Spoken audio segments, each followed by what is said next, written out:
If you were hoping to join up with Russia's special forces, then you might have one hell of a challenge getting through their brutal training regime. Seriously, you better be ready for literal blood, guts, and the threat of actual death lingering around every corner.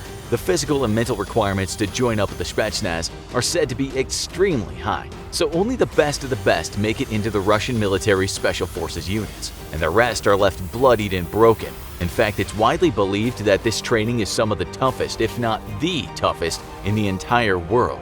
Still think you've got what it takes? Let's find out. We're taking a look at why you wouldn't survive Russian special forces training.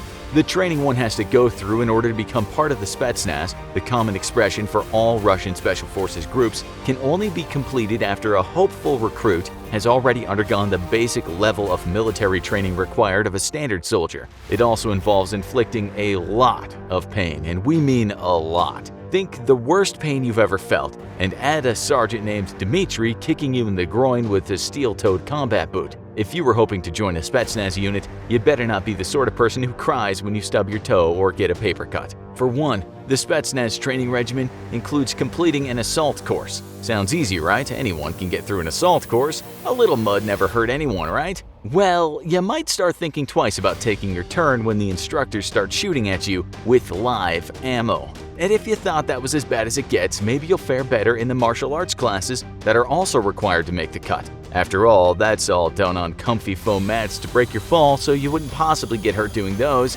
Think again, comrade. These aren't the kind of martial arts classes you can take at your local gym. Spetsnaz classes use real knives, too. No foam mat is going to stop you getting a nasty stab wound. And if you don't make the cut, it's probably because you literally got cut. It should come as no surprise that these approaches to training have resulted in a number of recruits trying to join Spetsnaz units instead receiving some real serious injuries during training. So if you have any aversions to accidentally being shot or stabbed, it might just be best for you to sit this one out and contemplate if this is really the thing for you.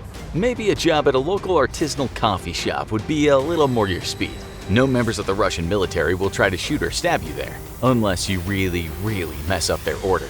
Stories about Russia's special forces training are nothing if not intense. According to Viktor Suvorov, a former Soviet officer, young recruits are often driven out into the mud barefoot and made to sleep in the lavatories. They would be beaten with belts, slippers, and spoons, anything suitable for causing pain. Various other rumors and reports also state that the trainees will sometimes have to navigate their way through basements that have been covered in blood or wrestle vicious animals as part of their training, which paints a pretty unappealing picture, sounding more like something from a horror movie than a regimented military conditioning.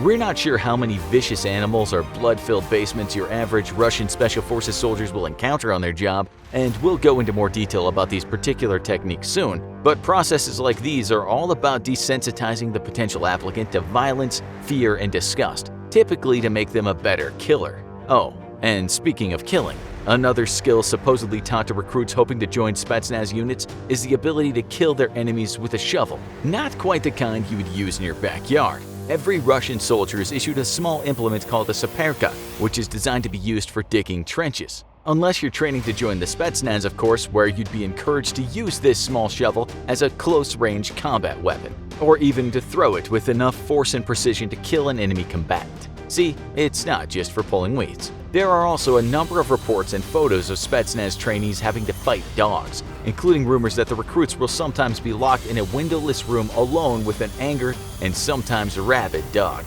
They're only given a saperka to defend themselves and given one simple instruction: kill or be killed. This horrific treatment of recruits and animals doesn't end there. As part of their training, Spetsnaz are taught the bloody and pragmatic art of sambo, which is a form of street fighting that encourages recruits to use any object at their disposal during close-quarters fights, including broken bottles and even street signs. It's encouraged that trainees use this fighting style when locked up with the dogs, but it isn't just the dog that these soldiers have to worry about. According to Viktor Suvorov, who we mentioned before, recruits aren't just locked in a shed somewhere, they're taken to the cellar of a ruined and abandoned house, the walls and floors of which have been slathered in raw meat and blood to further drive the attack dog into a frenzy. The dog is then let loose to chase the recruit from this real-world Evil Dead basement. And if they aren't offered a Saperka to help them fight, they have to use anything within reach to go hand to jaws with the vicious, bloodthirsty animal.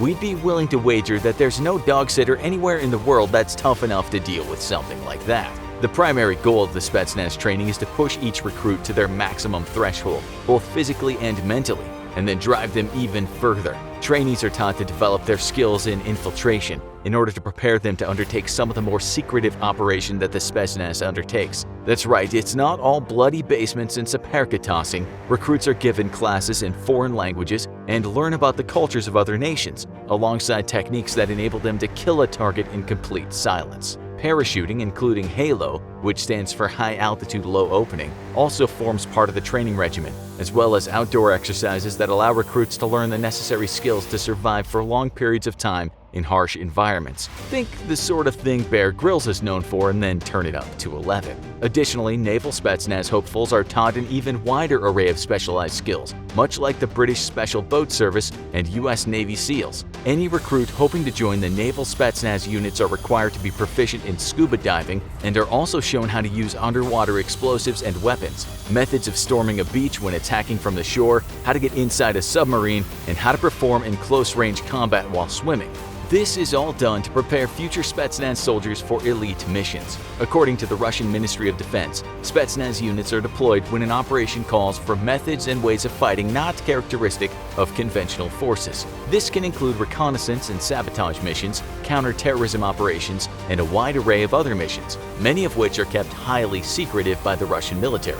Training involves recruits having to learn such a wide range of different skills in combat and infiltration as a way to prepare them for any mission that being a member of the Spetsnaz unit can offer them. Of course, training isn't all about causing recruits pain through fighting dogs and live-fire assault courses. Sometimes the more dangerous and particularly cruel parts of the Spetsnaz training regimen come in the form of physically exhausting non-combat-based tasks and the sheer callousness of the instructors. In 2006, one of the most infamous incidents of a Spetsnaz commanding officer's cruelty resulted in injuries so severe that they changed the life of one recruit forever. Private Andrei Sychyov, who was only 19 at the time, was awoken at 3 a.m. by Junior Sergeant Alexander Sivyakov, who was believed to be drunk and determined to teach the private a lesson. This lesson began by the sergeant ordering the 19-year-old to perform a number of push-ups. When Andrei couldn't complete the task, he was made to squat on the balls of his feet. If his ankles touched the ground at any point, Sergeant Sivyakov beat the young recruit and stomped on his ankles. He didn't complain, out of fear for the sergeant, even when the process continued for 3 whole hours. After this time, the private was released but found that he couldn't stand,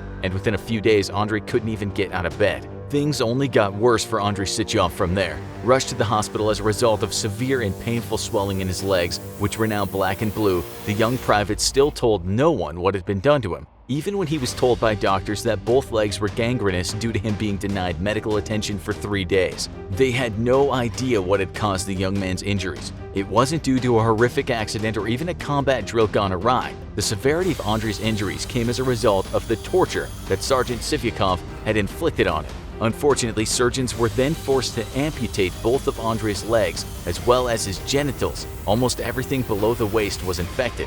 The brutal mistreatment of Private Andrei Sychyov, given the severity of what had been done to save him from gangrene infection, was met with public scandal and highlighted the abusive discipline utilized within Spetsnaz training. The Russian military offered Andrei's family a 3-bedroom apartment and 500,000 rubles, which is just over $20,000 as an apology for what had been done to the young private. Andrei's mother believed that these were given to them to buy their silence, but she wanted action taken against the sergeant who tortured her son so horrendously. The family brought the incident to the attention of the news and pressed for military trials against Sergeant Sivyakov. However, Sivyakov was only charged with exceeding his authority, and while he was still sentenced to 4 years imprisonment, the trial highlighted a clear presence of what is known as dedovshchina, deeply ingrained in Russia's military and the training of its younger recruits. You're probably asking what dedovshchina means. Often referred to as the rule of grandfathers, dedovshchina is a disciplinary system employed within the Russian military, including the Spetsnaz. It effectively grants older conscripts or those of higher rank total authority over younger, newer recruits.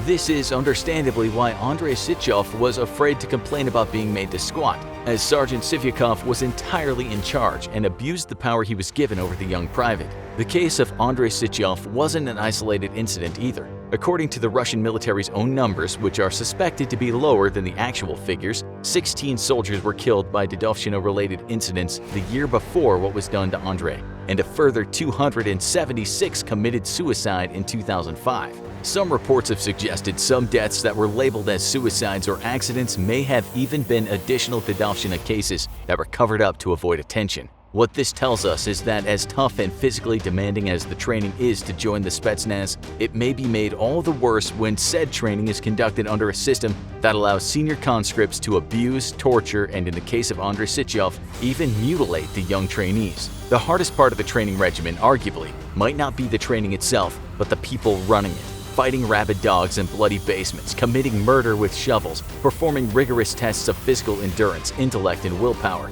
and being bullied by your superiors. And considering the fact that this utterly horrific gauntlet of a training regimen has led to accidental deaths and suicides, when we say you won't survive the Russian Special Forces training, we really do mean that. Maybe that job at the artisanal coffee shop isn't looking so bad after all. Check out why you won't survive Navy SEAL training and American versus Russian Special Forces, which are better.